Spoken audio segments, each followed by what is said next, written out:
तुम यहाँ सभी के साथ बैठकर पढ़ पा रही हो, वरना बेटा जातिवाद तो इतना ज्यादा बढ़ गया था कि दलित वर्ग के लोगों को ना ही तो पढ़ाई करने दी जाती थी और ना ही उन्हें मंदिर जाने दिया जाता था। लोग उनकी परछाई से भी डरते थे। आज यहाँ पर सिर्फ दलित वर्ग के ही नहीं बल्कि सभी वर्ग के बच्चे पढ़ते हैं।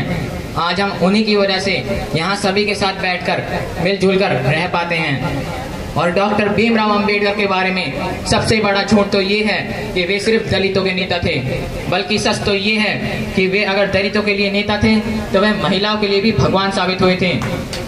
डॉक्टर भीमराव अंबेडकर ही थे जिन्होंने महिलाओं को वोट देने का अधिकार दिलाया था। जिस जमाने में महिलाओं को 4 दीवारों के अंदर बंद रखा जाता था, उस जमाने में डॉक्टर भीमराव अंबेडकर ने कामकाजी महिलाओं को मातृत्व का अवकाश दिलाया था। महिलाओं को नहीं भूलना चाहिए कि संपत्ति में बराबर अधिकार दिलाने की वकालत भी डॉक्टर भीमराव अंबेडकर ने ही की थी। आज संविधान में लिखा है कि अगर कोई किसी के भी रूप, रंग या जाति का हो, उसे समान शिक्षा का अधिकार है। अगर उसके साथ कोई भेदभाव करता है तो वह अदालत तक जा सकता है। डॉक्टर भीमराव अंबेडकर ने मनुस्मृति को इसलिए ही नहीं जलाया था क्योंकि उसमें दलित विरोधी बातें लिखी थी, बल्कि इसीलिए जलाया था क्योंकि उसमें महिलाओं को भी गुलाम बनाने के तरीके लिखे थे। लेकिन अब तो ये बेटा चीजें लगभग समाप्ति हो चुकी हैं। लेकिन सर फिर क्यों समाचारों में बताया जाता है कि इस जाति का होने के कारण लोगों ने उनको प्रताड़ित किया या फिर बच्चे को दलित होने के कारण पानी नहीं पिलाया गया? वो तो बेटा आज भी कई जगहें ऐसी हैं जहाँ पर बहुत भेदभाव किया जाता है, जैसे कि राजस्थान, मध्य प्रदेश और बिहार। वहाँ के गांव के लोग आज भी पढ़ने के बाद ऐसे ही हैं। चलो मैं तुम्हें एक बार की कहानी बताता हूँ। जब एक महिला अपने बच्चे को लेकर के अस्पताल आती है तो उसके साथ कैसे दुर्व्यवहार किया जाता है।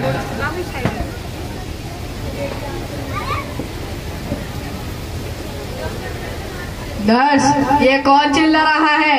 कुछ नहीं डॉक्टर, बस एक औरत है, उसका बच्चा गिर गया है, सर पर चोट लगने की वजह से बहुत खून बह रहा है। तो फिर उसे लेकर आओ, सर पर चोट लगने की वजह से उसे कुछ भी हो सकता है। अरे सर, अगर खून आपके हाथों पर लग गया तो आपके हाथों का शुद्धिकरण कराना होगा। मतलब? अरे सर, उसका पति दलित है, नालियां साफ करता है, मैं उसके बच्चे को हाथ नहीं लगाऊंगी। तो फिर बाहर निकालो उसे। मेरा बच्चा डॉक्टर, देखो ना कितना खून बह गया इसका, ये आगे नहीं खोल रहा। ए हट, दूर हट मुझसे। अगर ये खून मेरे हाथों पर लग गया तो मैं अशुद्ध हो जाऊंगा। और किसने अंदर आने दिया इसे?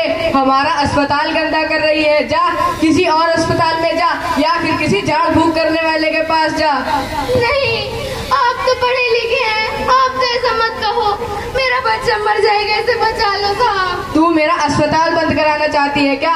अगर लोगों को पता चला कि मैंने एक दलित का इलाज किया है तो कोई नहीं आएगा मेरे पास। नर्स, बाहर निकालो इसे।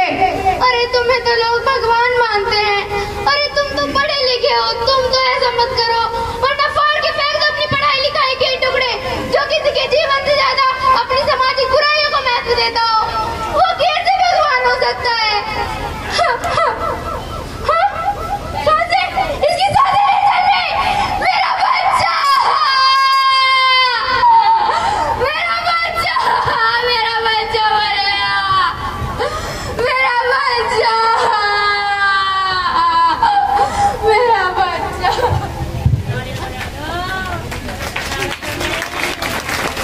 सर, क्या कोई रिवाज किसी की जान से बढ़कर हो सकता है? क्या फायदा ऐसी पढ़ाई का जो सबके काम ना आ सके। अच्छा है हमारे स्कूल में ऐसा कुछ भी नहीं है।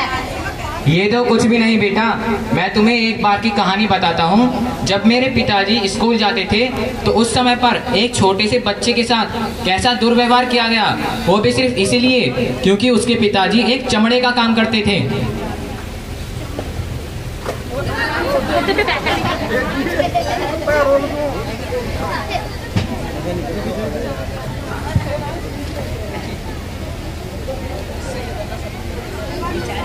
हमको तीसरी कक्षा में प्रवेश लेना है, बाबा ने बोला है, वो आज किसी काम से बाहर गए हैं।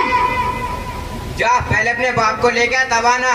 बोला ना गुरुजी, बाबा नहीं है, वो किसी काम से बाहर गए हैं। क्या काम करते हैं तेरे पापा? चमड़े का काम करते हैं, चमड़े के थैले बनाना, जूते चप्पल और ट्यूब बनाना। छी छी, दूर कराओ। चल ले, इस पे अपना नाम लिखकर दिखा।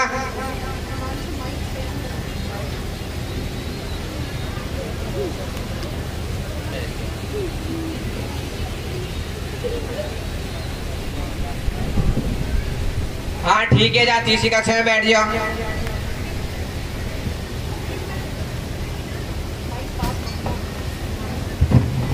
अरे यहाँ नहीं, कोने में जाके बैठ। चल। जी मास्टर जी। चलो बच्चों, पहले खाना खा लो, उसके बाद पढ़ाऊंगा।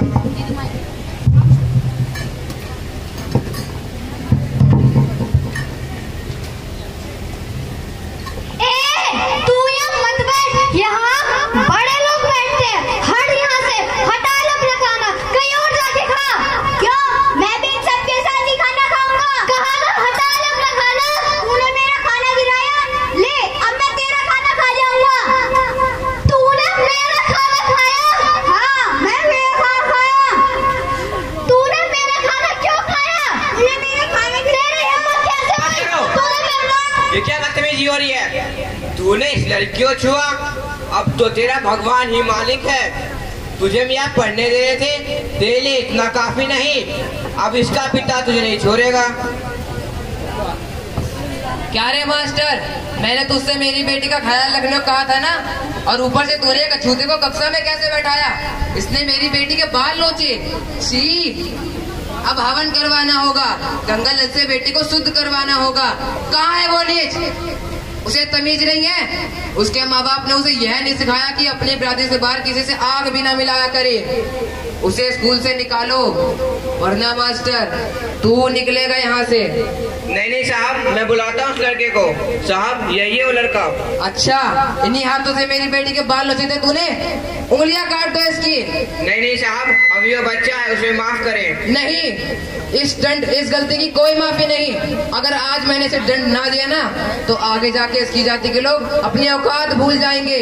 उंगलियां काट दो इसकी। नहीं, मेरी उंगलियां नहीं, मुझे छोड़ दो। आज के बाद ऐसा कभी नहीं होगा। मुझे छोड़ दो मालिक, मेरी कोई गलती नहीं है, मुझे छोड़ दो। नहीं, मेरी उंगलियां।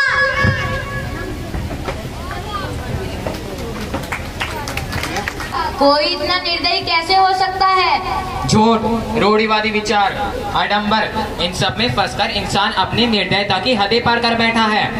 सर, हम कितने अच्छे वातावरण में हैं कि हम सुरक्षित हैं और सामाजिक बुराइयों से दूर हैं। बेटा, ये जात बिरादरी कुछ नहीं होता। पुराने समय के व्यवसाय के आधार पर इंसानों को कुछ वर्गों में बांट दिया गया और फिर लोगों ने इसी को ही अपनी परंपरा बना ली। लेकिन तुम कभी भी किसी के भी रूप, रंग, जात या बिरादरी को लेकर भेदभाव ना करना। आज तो तुमने पूरी क्लास ऐसे ही निकलवा दी। अब तुम कल संविधान के बारे में घर से पढ़कर आना और मैं तुम्हें कल समझाता हूँ, ठीक है?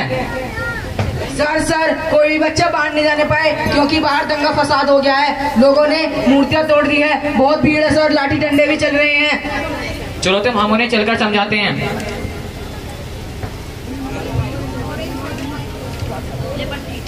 यहाँ मैंने कृष्णा की मूर्ति बनाई थी, तो आप भी श्री कृष्णा की ही मूर्ति बनाएगी। यहाँ मैंने जीसस की मूर्ति बनवाई थी, तुम दोनों ने ही तोड़ी होगी। मैंने कृष्णा की मूर्ति बनाई थी, मजार बनेगी। जीसस की मूर्ति बनेगी। मजार बनेगी। जीसस की मूर्ति बनेगी। जीसस की मूर्ति बनेगी। जीसस की मूर्ति बनेगी। अरे चुप करो तुम लोग, ये क्या लगा रखा है? एक दूसरे की भगवान की मूर्तियों को तोड़कर क्या साबित करना चाहते हैं? अरे मास्टर, तू बीच में ना पड़। ये सारे मिलकर मुझे दोषी बता रहे हैं। अरे अल्लाह ने इस दुनिया का निर्माण किया है, यहाँ तो मजार ही बनेगी और तुम दोनों बनी मजार को नष्ट करने आए हो। ओ नो माय चाइल्ड, इस सृष्टि की रचना जीसस क्राइस्ट ने की है, जो तुम जैसे पापियों के बोझ को उठाकर सलीब पर चढ़ गए और मर गए। यहाँ मैंने जीसस की मूर्ति बनवाई थी, अब वही बनेगी। बस तुम जैसे पापी नरक में जाओगे। Oh Jesus Christ, please save the world. अरे चुप करो तुम दोनों। कृष्णा जी ने इस धरती को बचाया था, तुम जैसे पापियों को बचाने के लिए ना जाने उन्होंने कितने अवतार लिए। यहाँ श्री कृष्ण की मूर्ति थी, तो अब यहाँ श्री कृष्ण की मूर्ति बनेगी। राधे राधे राधे राधे। मजार बनेगी, कृष्ण की मूर्ति बनेगी, कृष्ण की मूर्ति बनेगी। अरे चुप हो जाओ, दुनिया चुकी है और हम सिर्फ मस्जिद और मंदिर तुड़वाने में लगे हुए हैं। क्यों? मैं तो पूछता हूँ क्यों? मैं किसी की धर्म या आस्था को ठेस नहीं पहुंचाना चाहता और ना ही मैं ये बताना चाहता हूँ कि कौन सा धर्म सबसे महान है। सभी धर्म अपने लिए महत्वपूर्ण हैं, लेकिन हम हिंदू, मुस्लिम, सिख और ईसाई होने से पहले एक सच्चे भारतीय हैं। हमारा कर्म, हमारा धर्म, हमारी पूजा एक सच्चे भारतीय के रूप में होनी चाहिए। यहाँ ना तो हिंदू, ना मुसलमान, ना सिख और ना ही ईसाई की मूर्ति बनेगी। यहाँ तो उस सच्चे देशभक्त की मूर्ति शोभा देती है जो हर धर्म, जाति, समाज के लिए अभिनेता बनकर निकला हो।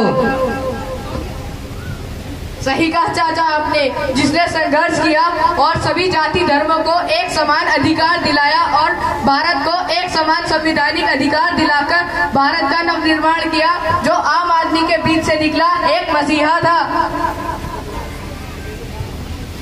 जिसने भारत का संविधान लिखकर पूरे विश्व में भारत का परचम लहराया, भारत रत्न डॉक्टर भीमराव अम्बेडकर। हाँ, यह सही है। हम हिंदू, मुस्लिम, सिख, ईसाई होने से पहले एक सच्चे भारतीय हैं। भीमराव ना होते तो हमारे बच्चे पढ़ भी नहीं पाते।